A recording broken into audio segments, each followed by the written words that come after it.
What up, you guys? We are here for our weekly anchor message. This is where we get our spiritual assignments for the week and sort of like what the focal points of our spiritual work will be. And so from the wild unknown archetypes, we have the healer, followed by the mother, followed by the cave,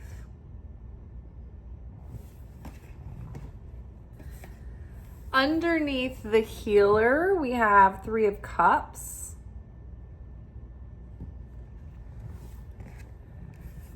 Underneath the mother, we have the Empress. And underneath the cave, we have Six of Swords. Okay. Oh, so while I'm thinking of it, I think I've said a couple of times in the recent videos that the new moon of Leo was like the soulmate day. I thought it was the new moon at the beginning of the month, but actually it's the full moon coming up this week on Saturday. And that's because the moon is full. It's directly across from the sun. So the sun and the moon join in the sign of Leo. So you've got the divine masculine sun and the feminine Cancer moon, or the moon. What is the sign that our full moon is in this week? It's not Cancer, I don't think. It is Aquarius, Pisces. So it's either going to be an Aquarius or Pisces. Anywho, that is a day that will be good for setting our intention around drawing in soulmate and planting seeds in that regard. So visualizing, making that list of traits that you hope to have in a relationship and with a partner. Maybe, updating your dating profile or building one, any like little actions that you can take that demonstrate to the universe that you are looking or opening up to receive your soulmate would be great.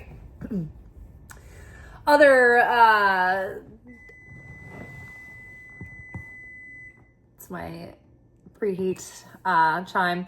So other things of note, we are in our final week of Bin HaMatzarim, the 3 weeks. These are the most challenging 3 weeks of the year. They really probe our ego and show us all the ways that our ego needs a little work and a little love.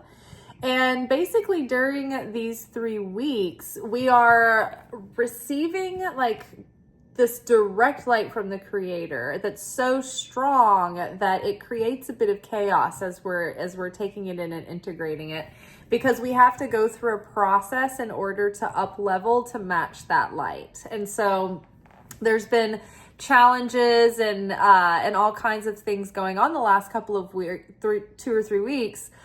Because of that, because of this portal in time and energy that's open right now. So if you've been feeling like even just a low level sense of foreboding or disembodied anxiety, like ranging from that to having all out like crazy challenges, this is like an initiation portal that is serving to elevate our soul so that we can step into that next level. Think of your destiny as like being written on a script. And every night there is the writers and they sit, and after the director has looked at the dailies and the footage they got from the day, then they let the writers know their notes. And so they get together and the writers decide what the script will be for the next day. And so the writers of the script of our destiny for like tomorrow, while we're asleep, they take into account the amount of transformation that we completed today. Were we able to change our attitude? Were we able to change our behavior? Oh my God. This one person that really gets under my skin, it was their last day at work.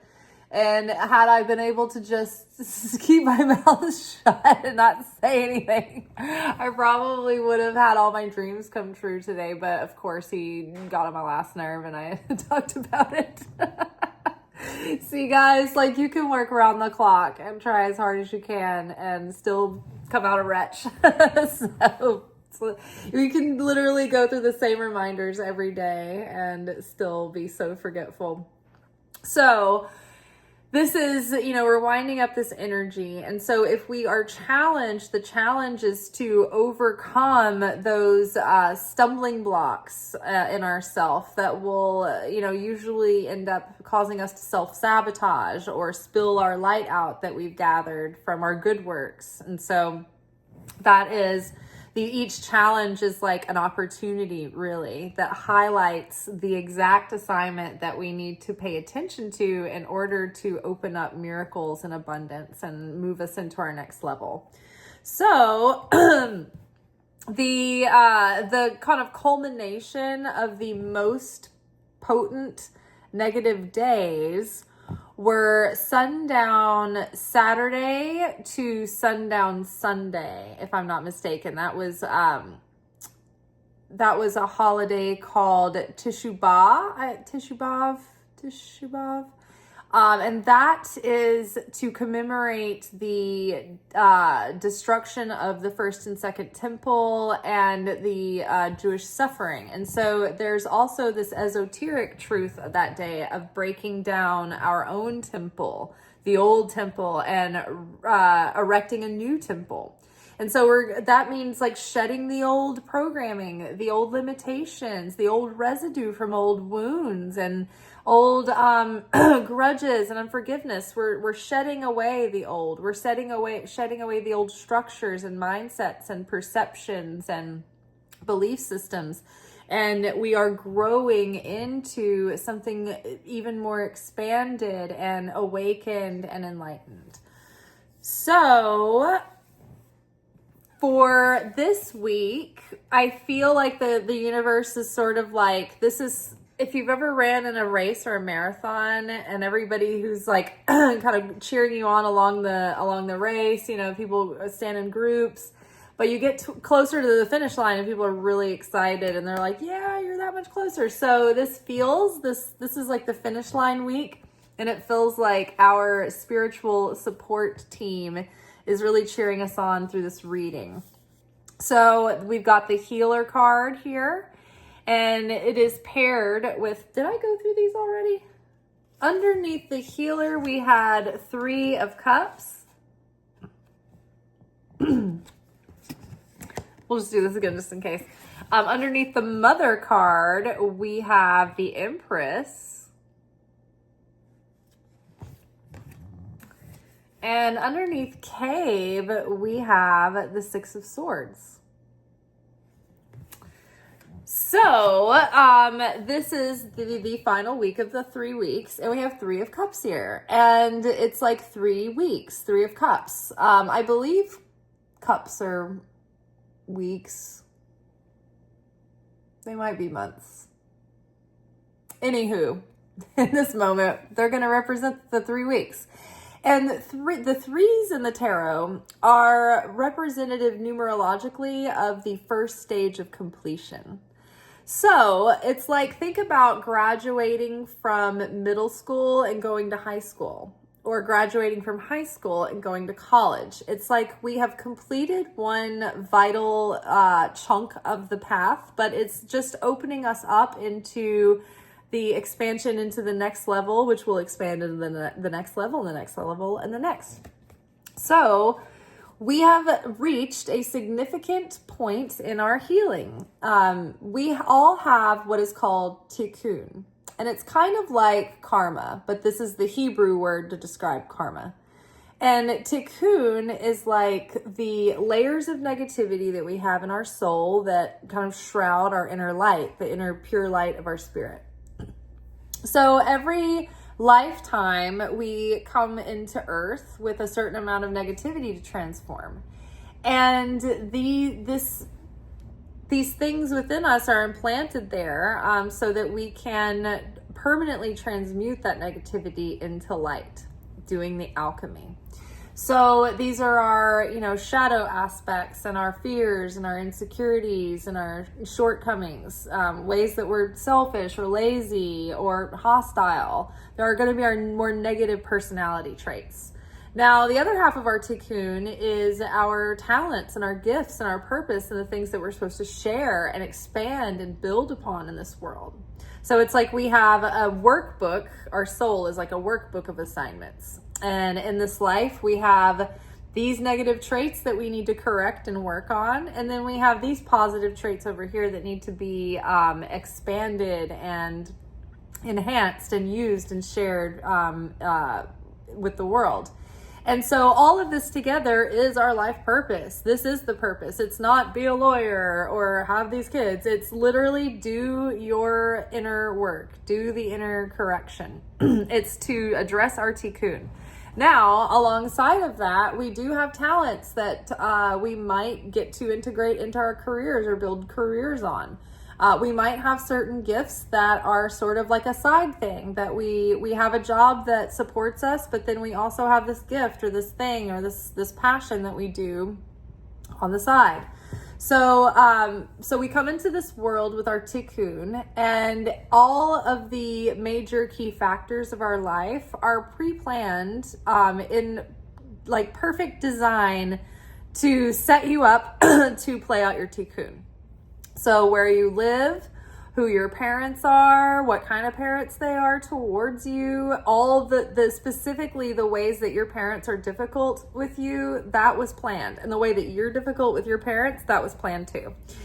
So where you go to school, who your best friends are, who your significant romantic relationships are, if you have any bullies, like those key factors in life are already planned to plant the seeds of your tikkun and to activate them and to trigger them, right? So we, in this message, it's like addressing our tikkun, and it's like, you know what? We have reached a certain significant level in healing our tikkun, becoming aware of our tikkun, understanding more about ourselves to work on these things. And if you're here, you probably have a certain amount of self-awareness about what it is, right? Like what you probably have 3 or so, maybe 4, maybe more, maybe less, but maybe you have a few personality aspects that you have a difficult time with that keep you working on things. Maybe you have certain difficulties that you struggle with or things that have hurt you in your past. So these are the things that we are probably being triggered with in these 3 weeks. And so as we heal these things, we end up revealing more of the light of our soul, which so every night when we go to sleep, we go through this miniature judgment day, and our soul goes into the upper realms and it stands before the council, and they go over our work for the day, like we were just talking about in the editing room, the dailies, and they're like, okay, well, you made some progress here, you became more caring and sharing here, you let go of some bitterness there, not so good there, you did a little bit of evil eye and evil tongue, you were temperamental, here, but overall, according to this, we're going to erase some of the chaos that was going to play out tomorrow. You don't need it. You've learned some things, but there is still some factors, but they got a little sweeter. They're not going to be as irritating. So this is literally your destiny is decided for you each night, right? Based on our works through the day. So in these grand periods of these initiative portals that last for weeks, and sometimes we go through these on an individual level, but we go through them yearly with the collective, and there's always a big growth spurt after the fact, but it's during that you're just like, when is anything gonna let up, So we've just come through these challenges. We're almost finished, we're wrapping things up, and now it's like we're really reflecting, but I feel like the universe is really acknowledging, hey, you've done well, you've made an effort, you had a desire to change. And the thing is, it doesn't matter if we were perfect or if we did it exactly right. What really counts is if we have a desire and we make an effort to change. That's what really counts. Now that's not the kind of thing where you take that in and you let it rest. You think it's permission to rest on your laurels. You have to give it your all. You can't fake the creator out. The creator can see your heart. So if you have true desire, you made an effort, then that really counts for something. So we've made significant strides in our healing and in our awakening and in our conscious elevation. I think that there is specific advancement made with as it pertains to our mother healing. So each of us, in regards to our tikkun, like we just talked about, since God picks the perfect mother and the perfect father to give you all of your to install all of your buttons, right? The ways that your parents were difficult with you was just as important as the ways that they were nice to you, because the ways that your parents lacked, that actually created aspects of your character, which if you choose could make you stronger. And you can choose to perceive those experiences with your parents in such a way over a process of time, of course, where that actually adds to your character and it gives you strength. Like, for instance, one of the aspects of my father is that he's distant, he's aloof, he's not emotionally available, and he's like a workaholic. And so he's also very domineering, very controlling. He's got like a really strong presence, and he always wants to be like an alpha. And so I could have turned into the kind of person who was completely passive, toxic feminine, has no identity, can't choose for themselves, needs validation, needs approval, needs permission. I could have turned into that person. It would have been, just as possible. But instead, I actually became a person who needs no permission and doesn't need validation. And I'm not saying I don't have dad issues. I work on them.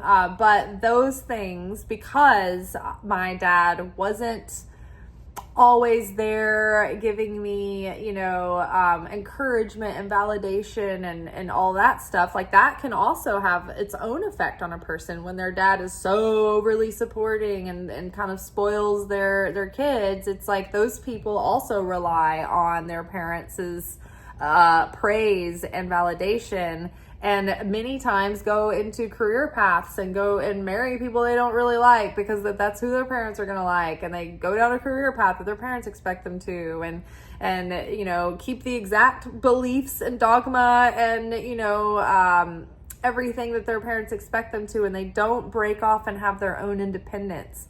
They don't develop their own personal relationship with the creator. They don't go out and self-discover and become their true authentic self, and they don't listen to the creator to guide them. They're still trying to figure out what their parents want them to do. So they haven't become sovereign, see?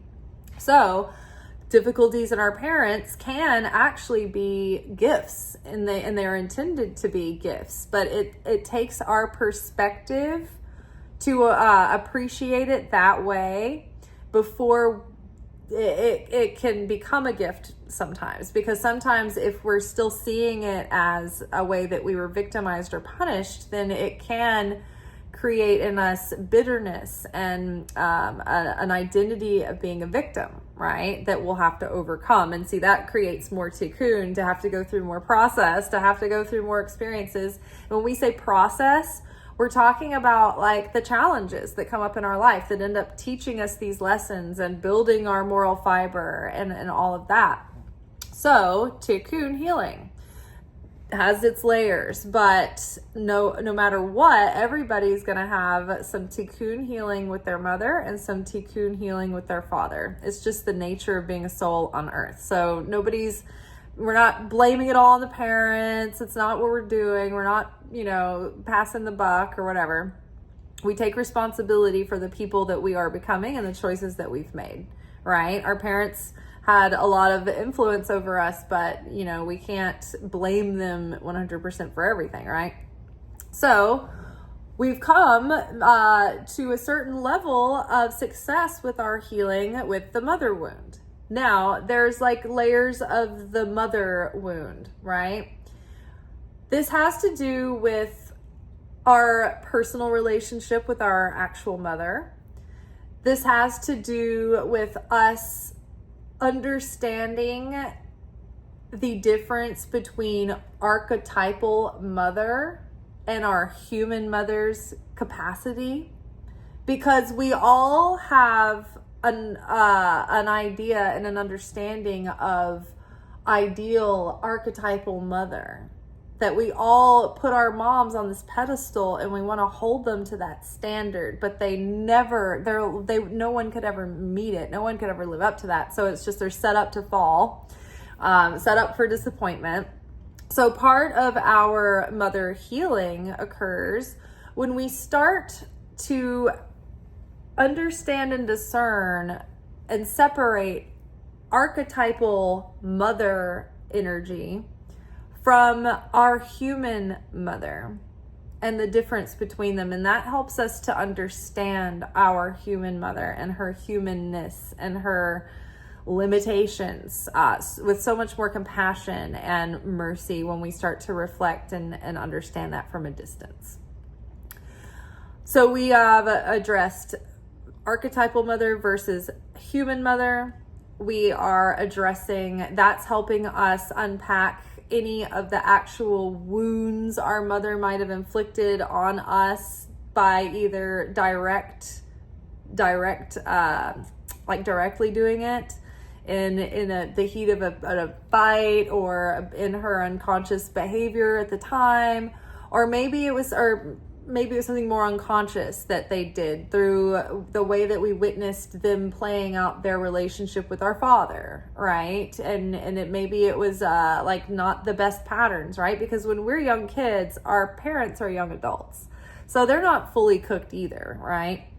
So we witness these kind of dysfunctional interplays, and then that's kind of what gets written in our operating system.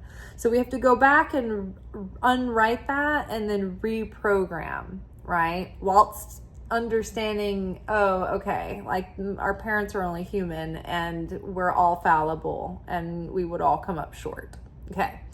So we've accepted that. We've realize the difference between archetypal mother and human mother. And also the third aspect here is, it's like we wrestle with our own relationship to motherhood and how we feel about that, whether it be mothers in general, and how we think motherhood should be, how motherhood is, our projections and our judgments and our criticisms on that. And then if we are mothers, or if we do not want to be mothers, like for females, we have this relationship with motherhood where we have to put ourselves in those shoes. Am I going to be a mother? Am I not going to be a mother? Do I want to be a mother and I'm not going to get to be a mother? Or do I want to be a mother and I'm going to get to be a mother? Or do I not want to be a mother and I'm not going to be a mother? You know, what is our relationship and why? Why do you want to be a mother? Is it because you want to feel validated by having something that reflects something that you made and it gives you a sense of purpose because you don't have a sense of purpose otherwise? So are your children going to be suffocated by your neediness? Or are you, I want to be a mother because you want to nurture and you want to rear wonderful human beings that you can't wait to meet, and you want, to create family memories and all of that stuff, and watch who they become, right? Foster souls. Do you not want to be a mother because you are afraid of the commitment of motherhood, or you feel suffocated by the thought of it, or because maybe you had an overbearing mother who was always terrified and lived in constant fear of your well-being. And so you're like, I don't want to go through that. I don't, you know what I mean? So all of these things are so layered, and it affects whether or not we even want to become parents sometimes. So in addition to the other things, so mother wound also affects our self-worth. Now, our self-worth affects how much money we are able to earn and keep, and what kind of careers and jobs that we attract, and what kind of romantic partners that we attract. Because our self-worth is like, this is how I value myself, and this is the value I deserve. And so people will treat you that way, whatever frequency you're sending out. And so if you're frustrated with work, if you're frustrated with money, if you're frustrated in love, then the probability is that you need to hone in and heal and work with your self-worth. But that could also be directly tied to the mother wound, because the mother wound, the feminine is intrinsic. So the mother wound affects how we see ourselves, how we feel about ourselves, how we perceive ourselves, and how we value ourselves. Whereas the father wound is external, right? It's the external expression of ourselves. So it's how we show up in the world. Are we responsible? Are we dependable? Are we consistent, right? Are we impeccable with our word? What kind of person are we, right? How do we show up and behave? That is like father stuff. So follow through, and all of that. Go-getterness, having motivation to take the action. But so this week I feel we're going to see how far we've come with our mother healing, and I think we're going to start to feel the benefits of it. We're going to feel the healing, but I think too that things that have to do with the other areas of our life that mother wound ends up having an effect on, those areas of our lives are going to start improving. And I think we're going to see signs of life very shortly.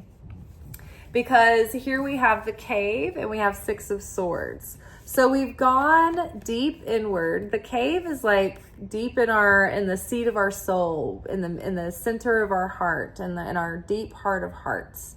So we go to that deep inner place and we do the work there. We do the healing and the reflection and the facing of the fears and the facing of ourself, and we do that work there.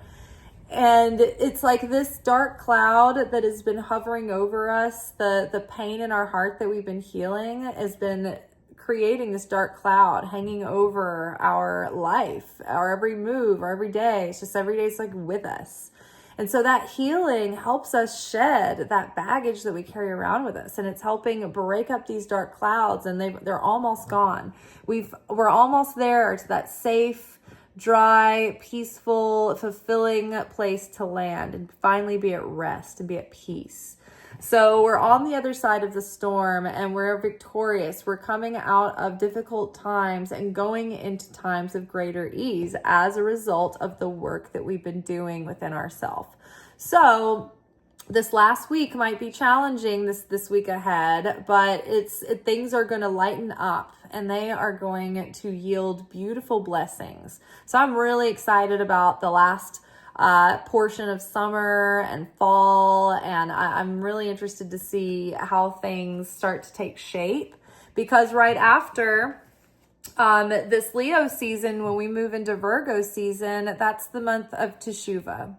And so we've been hard at work this year, and I think that we know exactly what the issues that we are working on. And so with the month of Teshuvah is all about that. It's like the last month of the year before the spiritual new year for Rosh Hashanah. And we do that inner reflection through that month, and we atone for where we've gone wrong this year and where we want to move forward being better. And so we do that work through the month of Virgo so that we're pure, sparkling, awesome, ready, excited vessels for Rosh Hashanah and the spiritual new year, that spiritual reset where we get our fresh soul, our soul dry cleaning is sometimes I call it, where we get to cleanse our soul for the year and get all fresh energy downloads. All right, you guys, that is all for tonight. We will be back together tomorrow for our midweek alchemy message. Yes, I almost said the manifestation message because I forgot we're a day ahead because we had to catch up. But we will just move right on to our alchemy message, and then we will be on our regularly scheduled content for the rest of the week.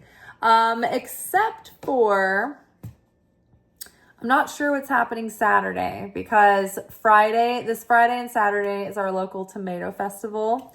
It's like a fun music and arts festival, food and all of that, and it's local to where I live in my neighborhood, East Nashville. So I will be in the festivities big time over the weekend. So hopefully we will have daily content. Keep an eye out. But if I end up not able to produce a video, it might be Saturday, is what I would guess. That's going to be an all day thing, whereas Friday is like an evening, so I can make our video in the afternoon. So that's my schedule. That's what you guys can expect coming up this week.